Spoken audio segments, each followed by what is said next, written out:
Bonjour à toi, je m'appelle Hugo. Et moi c'est Terry. Et nous sommes ravis de te retrouver pour un nouvel épisode des bâtisseurs d'indépendance. Chaque semaine, nous partageons nos avancées sur le chemin de la liberté au sens large du mot. On parle de développement personnel, d'investissement, d'immobilier, d'entrepreneuriat, de nos réussites, mais aussi évidemment de nos échecs. En tant que passionnés, nous avons des connaissances dans à peu près tous les domaines de l'investissement. Cependant, petit disclaimer, nous ne sommes ni formateurs, ni millionnaires. En fait, tu nous rejoins au début de cette belle aventure qu'est la quête d'indépendance. Ici, pas de mytho, pas de langue de bois, l'objectif est d'être honnête et transparent. Cette semaine, on commence la discussion avec un point immobilier avec Terry. Comment il va mon copain ? Ça va bien et toi, comment tu vas ? Moi ça va. Il neige actuellement à Lyon et c'est incroyable. Ça me rappelle tellement de beaux souvenirs, la neige. Bon, ça c'est une bonne nouvelle. Moi j'ai juste le froid, pas la neige, je rage. Écoute, moi ma copine elle est pas trop froide non plus, tu vois, mais moi j'aime bien, tu vois. Genre ça me dérange pas. Je préfère avoir froid et du coup c'est plus facile pour se réchauffer, tu vois. Puis t'es bien à la maison, tu vois. Quand il fait chaud, c'est horrible. Je déteste. Ouais, il y a quand même ce petit truc là le matin où s'il fait froid, je mets 10 ans à sortir du lit pour dormir. Ouais, c'est top. Mais pour me lever, je sais pas, je galère, tu vois. Ça a toujours été comme ça. Ouais. Après, s'il fait 15 degrés dehors, ouais, forcément, ouais, tu m'étonnes. Mais enfin, s'il fait 18, ça va, tu vois, je trouve. Je sais pas. Ouais, mais il fait pas 18 dans l'appartement le matin, je pense. Ah ouais ? Mais même, il suffit que ça passe, tu vois, à 15 ou en dessous. Je fais une tortue, je me mets sous la couette. Ok, aujourd'hui, sujet sous la couette, température dans les appartements, tout ça. Putain. Alors, le sujet du jour, c'est l'immobilier. Fais bien de le rappeler. Je te propose, en fait, même si c'est toi qui me l'as proposé juste avant le podcast, de faire un point sur ma situation. Ok, on fait un point sur ta situation. Et ensuite, on parle de quoi ? Ensuite, on parle du crédit, parce que c'est l'arme de l'investissement en immobilier. C'est vrai. Et de deux techniques particulières, c'est le nantissement et l'hypothèque. Oh putain, tu m'as perdu. N'ayez pas peur. Oh la vache. Monsieur Hugo, ça va aller très bien. En fait, c'est que j'ai eu des questions par des gens ces 2 dernières semaines, et ça concernait ces sujets-là. Très intéressant. Et je trouve que ça tombe super bien, parce que finalement, c'est un peu à la suite des autres épisodes qui parlaient d'investissement en résidence principale et investissement du coup en locatif. Donc c'est bien, parce que du coup finalement t'as besoin de crédit du coup pour accéder à tout ça. Oui. En fait, il y a l'immobilier, c'est une histoire de gros sous. Ouais. On va pas se mentir, c'est des dizaines de milliers d'euros minimum, souvent des centaines de milliers. Et les sortir de sa poche, c'est compliqué. Et surtout, tu n'as pas d'effet de levier. Ouais, enfin, c'est débile quand tu le sais, mais quand tu le sais pas, tu l'inventes pas, hein, évidemment. Bien sûr. Et donc l'effet de levier, c'est tu mets 10 000 euros par exemple, et t'en retires 100 000. T'as un effet de levier de 10. Voilà, c'est comme ça que ça marche. Donc pourquoi par le crédit ? Parce qu'en fait, tu vas faire payer ça par le locataire si c'est un investissement immobilier, ou alors tu vas engranger de la plus-value sur la revente que tu fais quand tu fais d'un achat-revente. Donc je vais prendre un cas très simple. Tu mets 10 000 euros pour acheter un appartement à 100 000. Tu le revends à terme à 100 000 euros. Ouais. Tout ce qui a été payé, c'est par le locataire. Bon voilà. C'est exactement ce qui se passe. D'accord. Mais du coup, comment on obtient ces crédits ? Alors attends. Ah. Parce que là t'es parti au quart de tour, mon pote. T'en es où là aujourd'hui ? C'est parce que on n'a pas fait le point. Ah putain, fois, oui. Oui. Du coup, je me suis lancé. Mais tu sais que je suis passionné, moi, donc. Quand ça touche déjà sujet, je m'arrête plus. C'est déjà fait engueuler la semaine dernière. Enfin, il y a 2 semaines. Ouais, Terry, il a pas dit où il en était. Bon bah là maintenant, il faut que tu dises où t'en es là. Ok. En fait, je peux pas trop en dire parce que tout est en cours de route. Okay. Mais je vais quand même dire les grandes lignes. Vas-y. Donc je suis sur un projet d'achat de RP, donc résidence principale. Yes. Quelque chose qui est peu cher pour le mètre carré honnêtement dans la région. C'est vrai ? Ouais. Ça, c'est bien, donc ça. C'est un très grand appartement. On est à plus de 85 mètres carrés. Ah la vache ! Ah oui putain. Donc pour le coin c'est caviar sympa, on va dire. Ouais c'est sympa ça. Donc grosse négociation de ma part. Je rentrerai dans les détails si ça va vraiment jusqu'au bout. Ouais. Là, en fait, si vous voulez, l'offre, elle a été acceptée, mais on n'a pas encore signé devant le notaire. Ah oui, ok. Ouais, donc en fait, il n'y a pas d'engagement des parties quand il y a un accord et pas de signature.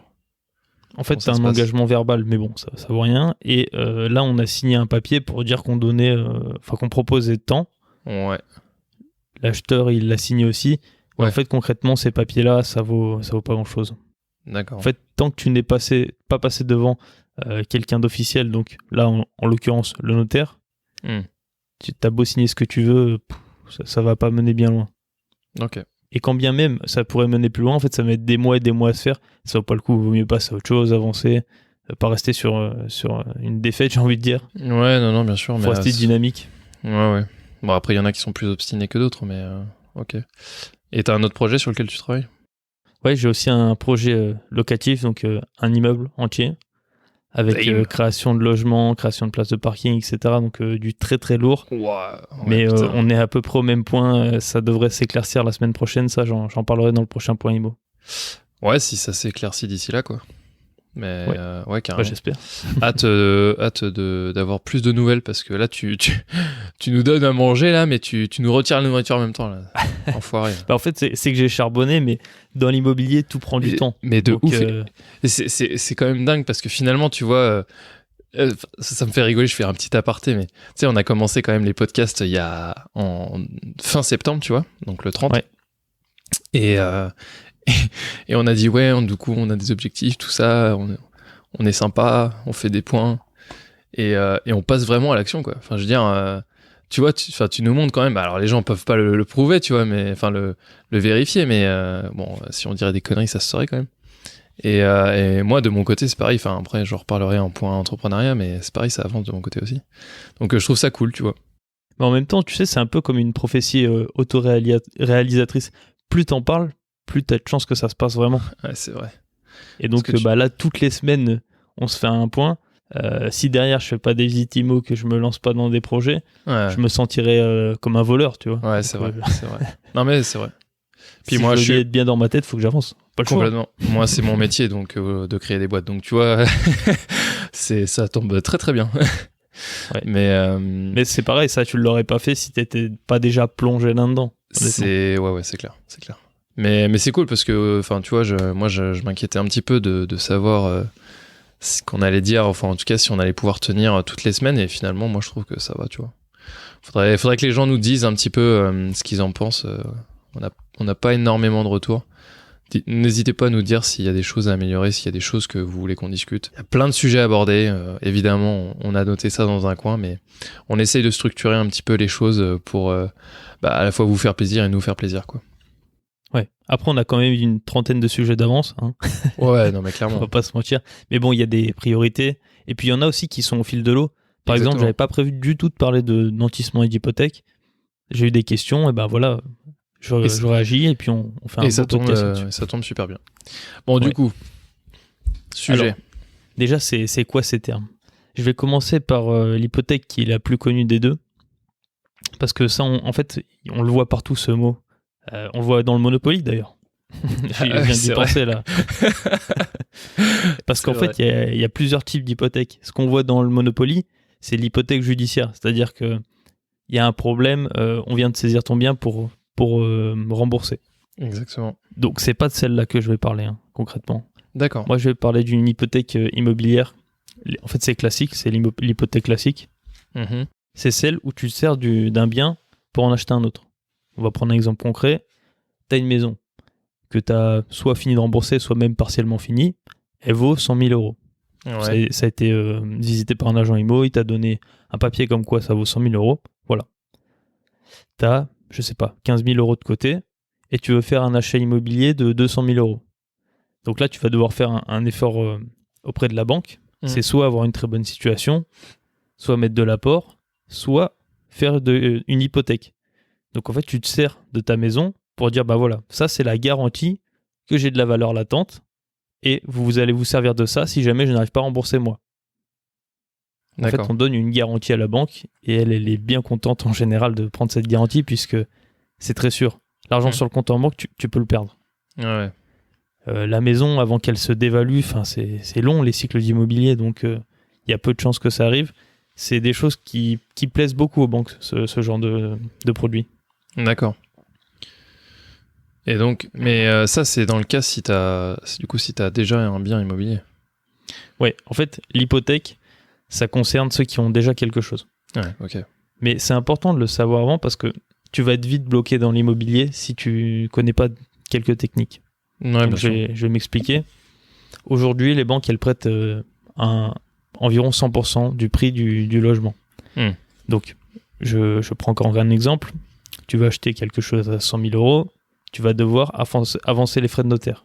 Donc, la banque a bien payé les 100 000, mais toi, tu vas devoir avancer 8 à 10 000 de frais de notaire. D'accord. Okay. Avant, la banque, elle prêtait à 110% assez facilement. Donc, elle prenait en plus ces frais-là et tu n'avais rien à payer.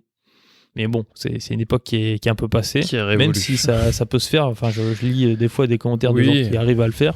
Bien sûr. Mais bon, rien n'est impossible. Mais ouais, effectivement. C'est la conjoncture. Non, mais bien sûr. Après, il y a la réalité. Il y en a qui vont dire ouais, si, tout le monde peut le faire. oui, mais après, au bout d'un moment, il y a une conjoncture, quoi. Il y a quand même des réalités. Hein, c'est qu'il y a des gens qui y arrivent. Tant mieux. Ouais, bien sûr. Mais c'est pas la normalité, on va dire. Voilà. C'est exceptionnel. Donc, quand tu as fait ça, tu as déjà lâché 10 000 euros. Si tu n'avais que ça sur ton compte, eh ben, tu peux pas enchaîner avec un autre bien. Tu es mathématiquement bloqué. Quoi.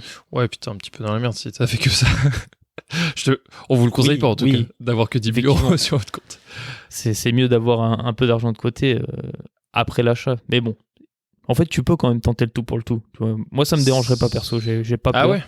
Ouais, franchement, j'ai aucune peur du manque. Enfin, je pense en tout cas avoir aucune peur du manque. Parce que j'ai vécu longtemps avec zéro. J'ai eu des parents qui ont fait des choix de vie qui, pareil, nous ont amené à être à zéro régulièrement. Donc, je me dis, quoi qu'il arrive, je m'en sortirai. D'accord. Okay, du coup, j'ai pas cette peur. Je pourrais me lancer, mais c'est juste que mathématiquement, au bout d'un moment, t'es bloqué. Quoi. Exact. Et donc, si t'es bloqué, tu peux plus investir. Point. Donc, là, j'ai pris un exemple simple. Maintenant, on va dire que tu as assez d'argent de côté. Je sais pas, tu as 100 000 euros, tu en as dépensé 10 000, il t'en reste beaucoup. Mais tu es trop endetté au niveau de la banque, donc elle ne te permet pas d'avoir accès au crédit. Parce qu'en fait, elle doit respecter des règles. Dans la majorité des cas, il y a quelques exceptions, mais on va pas rentrer dans le détail. C'est ce qu'on disait, c'est ce qu'on abordait comme sujet il y a 2 podcasts, le 35% de taux d'endettement, c'est ça? Ouais, voilà, c'est ça.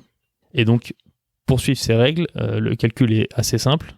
Et elle te dit, c'est un red flag ou non. Elle te dit oui ou non. Mais si tu as quelque chose à hypothéquer, en fait, tu vas faire baisser la valeur des choses sur lesquelles tu vas t'endetter.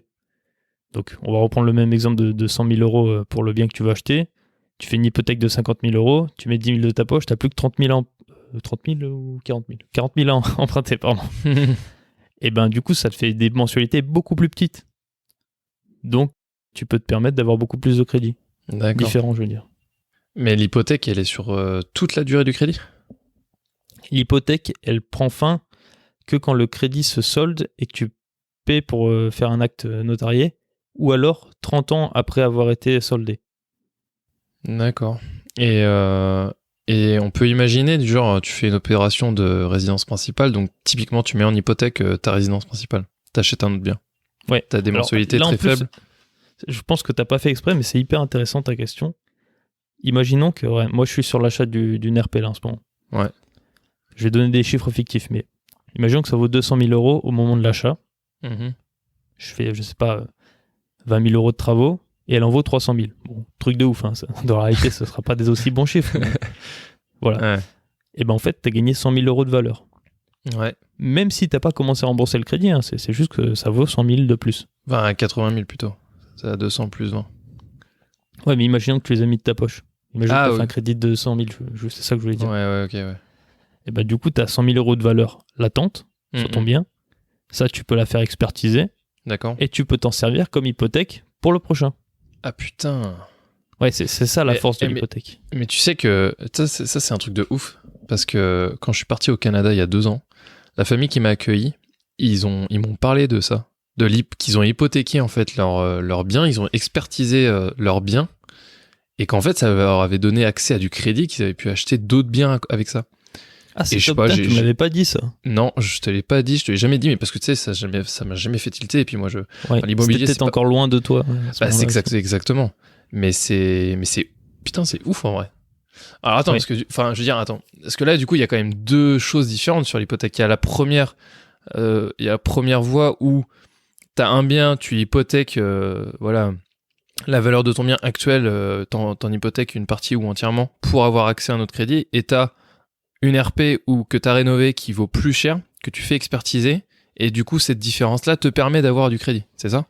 Oui, bah en fait, tous tes logements, tu peux les faire expertiser, que ce soit de la résidence principale ou pas. D'accord. Par exemple, tu rénoves quelque chose pour le mettre en location et il vaut plus qu'avant, tu peux aussi le faire. C'est pas forcément que ta résidence principale, hein, c'est tout. Ok.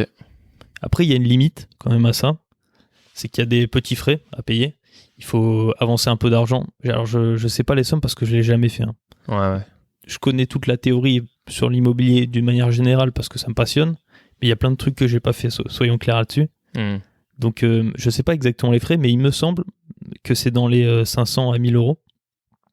Il faut quand même sortir une petite somme.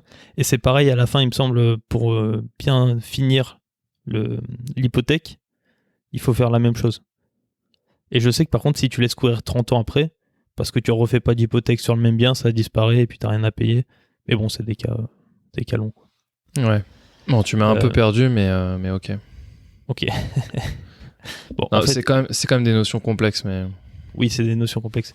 Je vais resituer. L'hypothèque, c'est génial parce que tu peux te servir de ce que tu as déjà pour investir autre part, mais il y a des limites. La limite, c'est qu'il y a quelques frais. Donc des frais pour créer l'hypothèque et pour la finir. Le deuxième, c'est que tu peux pas faire une hypothèque sur une hypothèque. Donc imaginons que tu as hypothéqué ta maison à valeur de 100 000 euros pour acheter un immeuble. Tu peux pas réhypothéquer l'immeuble tant que tu n'as pas fini la première. Parce que sinon, ça ferait une boule de neige et tu te doutes bien qu'il pourrait y avoir des problèmes de saisie. Oui, légèrement, ouais. Ouais, d'accord, ok. Par contre, je sais que tu peux faire l'inverse. C'est-à-dire que tu as quelque chose qui a une très grosse valeur, imaginons 1 million d'euros, tu peux te servir d'une partie de la valeur pour hypothéquer plusieurs biens. Ok. Et ça aussi, c'est hyper intéressant. Ça, c'est hyper intéressant, ouais, putain. Ça ne nous concerne pas tout de suite, mais imaginons, pour les gens qui vont avoir des gros héritages, ou tu fais une qui grosse sont déjà... là. Ouais, voilà. Enfin, moi, je sais que j'aurais pas d'héritage, ça me concerne pas, mais si c'est votre cas, profitez-en. Franchement, c'est une opportunité en or. Ouais, c'est clair. Bon, est-ce que c'est assez clair tout ça sur l'hypothèque, même s'il y a beaucoup d'infos ? Ouais, c'est... Mais de toute façon, je pense qu'on y reviendra toujours sur Insta, parce que je trouve que c'est une notion qui mérite d'être approfondie. Oui. Après, il y a la deuxième notion qui est le nantissement. Ouais. Bon, cette fois, le nom est complexe, parce qu'on l'entend pas, en général, à moins qu'on soit déjà intéressé à tout ça. Ouais, non, Ça te parle pas ? Non, du tout. Ok. Bon, c'est dommage parce que c'est aussi intéressant et en plus, c'est pas si compliqué. Donc, je vais prendre un cas concret, comme ça c'est plus clair dès le début. Imaginons que tu as une assurance vie où il y a 10 000 euros dessus. Tu vas acheter un bien à 100 000 euros. On va te demander de faire l'apport d'environ 10% pour les frais de notaire. Ouais. Donc, tu dois donner 10 000 euros, on va dire, à la banque. Ok ? Ouais. Ces 10 000 euros, au lieu de les donner, tu peux les faire nantir. Ça veut dire que la somme donc des 10 000 euros là, sur l'assurance vie, elle sera bloquée dans la banque où tu as fait le crédit.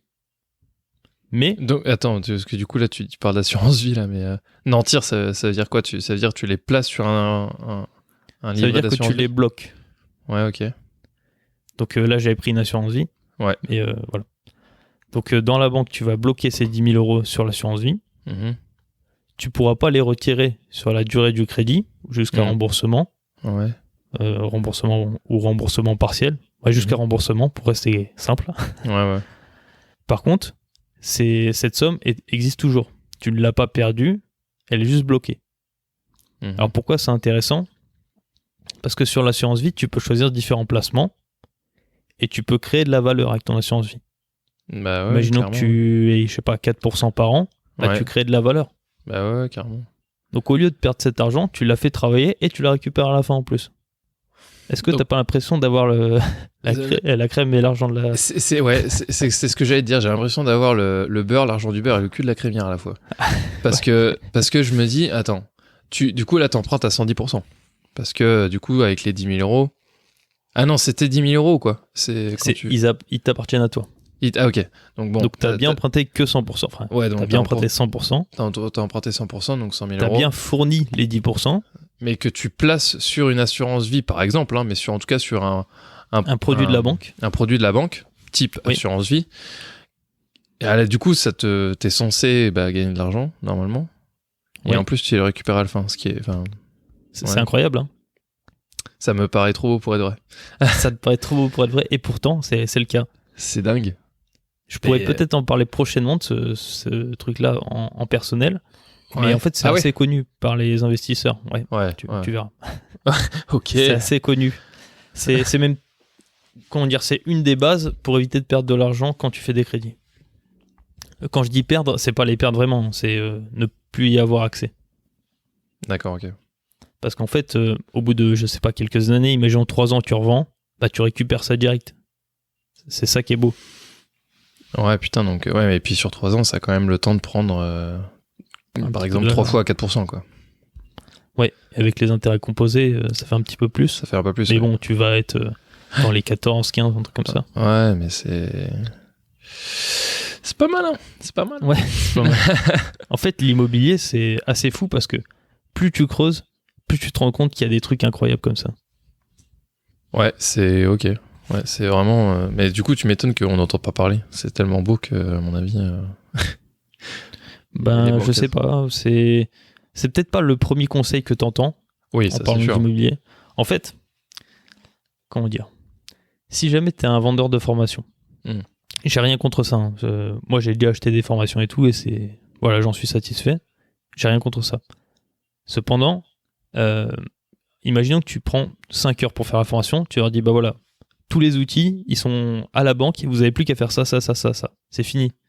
Le prochain gars, il peut faire exactement la même chose, et en fait, t'as plus de valeur ajoutée. Ouais.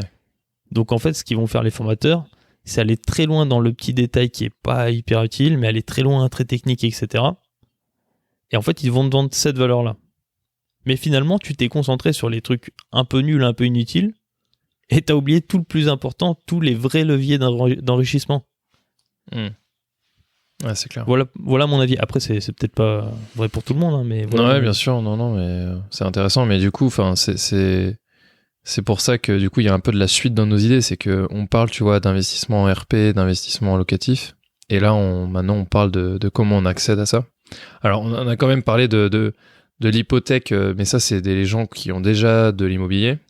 On a parlé de nantissement qui est accessible à tout le monde, mais du coup, on n'a pas parlé du crédit, ou alors un tout petit peu au début, mais qui est en fait le Saint Graal, quoi. Je sais pas s'il y a d'autres choses de plus à dire dessus, mais... Ben, il y a toujours... Il y a énormément de choses à dire sur le crédit. D'ailleurs, il y a différents types de crédits, mais on est déjà trop avancé dans le podcast pour que je rentre dedans. Ça fera le sujet d'un autre podcast. Carrément. Mais ce qu'il faut savoir sur le crédit, c'est qu'en fait, c'est pas un statut. C'est un objet que te donne la banque. Et cet objet, il a une valeur financière. Donc, il faut des contreparties. La contrepartie la plus connue, c'est d'avoir un CDI hors période d'essai et de gagner bien sa vie. Donc, ça, c'est la meilleure garantie pour les banques. Ouais, encore. C'est remis en question aujourd'hui aussi. mais oui, je suis d'accord avec toi. Mais on va dire que c'est un petit peu la carte blanche aujourd'hui. Ouais, bien sûr. Peut-être que ça ne le sera pas demain, mais pour l'instant, c'est encore le cas. Si t'as pas ça, si t'es, je sais pas, si t'as ton compte, que t'as pas encore 3 ans de bilan, ou alors que tu fais de l'intérim depuis des années, que tu enchaînes les CDD même volontairement, et ben en fait, t'es moins sexy auprès de la banque, elle te prêtera moins. Donc il faut d'autres techniques. Il faut mettre plus d'apports, il faut se servir d'autres biens pour apporter une contrepartie. Et en fait, tout ça, c'est tout un panel de solutions qui existent, mais il faut les connaître. Parce que si t'es pas en CDI avec un bon salaire, comment tu fais ? Tu fais rien ? Bah non, bien sûr que non. Tu peux quand même faire, sauf qu'il faut le savoir. Ok. Bah donc, ça peut être carrément si t'as eu la chance. dans notre podcast, ouais. Ouais, mais après, pour la théorie, c'est assez simple. Si tu as la chance d'avoir de l'argent de côté, bah serre-toi-en. Nantis-le. Comme ça, tu as l'impression de ne pas l'avoir perdu. D'ailleurs, c'est le cas, tu ne l'as pas perdu. Nantis-le. Et la banque, elle va kiffer. Tu as besoin de 100 000 euros de crédit, tu donnes 50 000 en nantissement. C'est bon, ça va passer. Ouais, surtout qu'en plus, je veux dire, le fait de placer ça sur une assurance... Pourquoi s'appeler aux banques? Tout simplement parce qu'en fait, vous mettez de l'argent chez elles et que l'argent, en fait, il sert à alimenter la machine économique. Donc, si c'est dans leur machine à eux, ils sont contents, tu vois. Ouais. Sachant que les produits bancaires, ça crée de la valeur sur la banque, mais c'est pas ça qui leur rapporte le plus. Ce qui leur rapporte le plus, c'est les produits bancaires, dont les assurances vie. Et puis donc ils seront très contents. Les assurances aussi de prêts, etc. quoi. Ouais, bien sûr. Ouais. Tiens, d'ailleurs, ça c'est encore quelque chose. Le crédit, il est divisé en 2 parties. Ah bon? C'est peut-être important de le dire. Il y a le remboursement de la mensualité là. Ouais. Ah oui. Et puis tu as l'assurance. Ouais. L'assurance du prêt. En fait, c'est-à-dire que si jamais tu n'es plus en capacité de rembourser, tu payes une assurance qui, elle, va rembourser la banque. Et donc ça, c'est aussi un produit de la banque sur laquelle tu vas prendre ton crédit. C'est obligatoire ça, l'assurance? C'est obligatoire l'assurance, mais tu n'es plus obligé de la prendre dans la banque où tu vas. Ouais, ça j'ai entendu ça. En fait, c'est que ça reste un argument de négociation avec la banque. Ouais, bien la sûr. banque, elle te dit, d'accord, je te prête, mais la condition, c'est que tu prennes l'assurance de prêt chez nous. Bah voilà, tu veux pas, tu fais comme tu veux, mais au moins ça a été posé sur la table. Par Généralement, contre, il faut savoir. Ouais, vas-y. Il faut savoir qu'en général, c'est plus cher de passer par une banque physique pour faire ça. Ça te coûtera 2 fois moins cher de passer ailleurs. Mais du coup, tu peux potentiellement accéder plus facilement au prêt, quoi. Ouais. Et puis ça reste quand même une partie plus légère. Hein. Si tu as 2% d'emprunt pour le crédit, tu vas être ça dépend de ta santé, ça dépend de ta situation. Ah oui, c'est vrai. Parce que ça, c'est pris en compte. Mais tu vas être peut-être à 0,30, 0,40, voire 0,50 pour l'assurance de prêt. Ok. Bah écoute, beaucoup de choses. Ça fait beaucoup, ouais. Ça fait beaucoup. On fait peut-être un petit résumé? Ouais, je suis chaud. Tu veux le faire avec tes mots? Tu tentes le truc et puis je te corrige si jamais, ou je le fais moi? Vas-y, je tente. Comme ça, je parle la langue des non-sachants. Ok, parfait. Et d'ailleurs, on a parlé d'un premier sujet qui est l'hypothèque. Hypothèque que moi j'ai compris qui se divise en 2 parties. La première, c'est que vous avez, dans tous les cas, vous êtes propriétaire immobilier. Ça, c'est eux qui peuvent accéder à l'hypothèque. Vous hypothéquez une partie de vos biens immobiliers à la banque qui permet de vous donner accès au crédit. Donc ça, c'est une première partie de la valeur actuelle. Et l'autre partie que moi j'ai compris, c'est que si vous avez fait une plus-value sur les biens que vous avez rénovés, donc vous pouvez utiliser cette plus-value pour avoir accès au crédit. Est-ce que jusque-là, j'ai raison? Ouais, t'as raison. Ok. Ensuite, on a parlé d'une deuxième notion qui est le nantissement. Ça, j'ai bien retenu du coup. Le nantissement, c'est par exemple les 10% de frais que vous avez sur l'achat total du bien qui viennent de votre poche, au lieu de les mettre, de les donner à la banque, les donner définitivement à la banque, vous les placez sur un produit bancaire chez eux, typiquement une assurance vie qui va travailler du coup, parce que c'est une assurance vie, donc c'est des produits financiers, c'est de l'argent qui est sur les marchés financiers, donc ça a un rendement. Et donc à la fin du prêt, vous les touchez, ou alors à la vente, vous touchez l'argent que vous avez placé, plus les intérêts que ça a généré. Donc ça, c'est hyper intéressant. Et ensuite, on a parlé de crédit. Et crédit, alors on reviendra dessus, mais c'est ce qui permet de faire l'effet de levier. Donc ce qu'on disait au début, qui est ultra important, parce que c'est comme ça que vous allez réussir à avoir accès à l'achat immobilier. Et donc, on t'a parlé d'autres sujets, mais j'ai pas tout retenu. Ouais, mais de toute façon, t'as dit le plus important. Cool. Le crédit, on reviendra dessus. En long, en large, en travers. Là, les 2 sujets, c'était hypothèque et nantissement. Effectivement. Écoute, c'est top. Est-ce que tu veux conclure ce podcast, mon pote? Allez, j'ai un petit mot pour la fin. Sache qu'il ne tient qu'à nous de bâtir notre indépendance. Alors, on te retrouve la semaine prochaine pour continuer l'aventure. Pense à liker et à commenter si tu souhaites soutenir la chaîne. Aussi, si tu connais quelqu'un en quête de liberté comme nous, partage cet épisode des bâtisseurs d'indépendance. D'ici là, continue d'évoluer et d'investir. La bise. Ciao.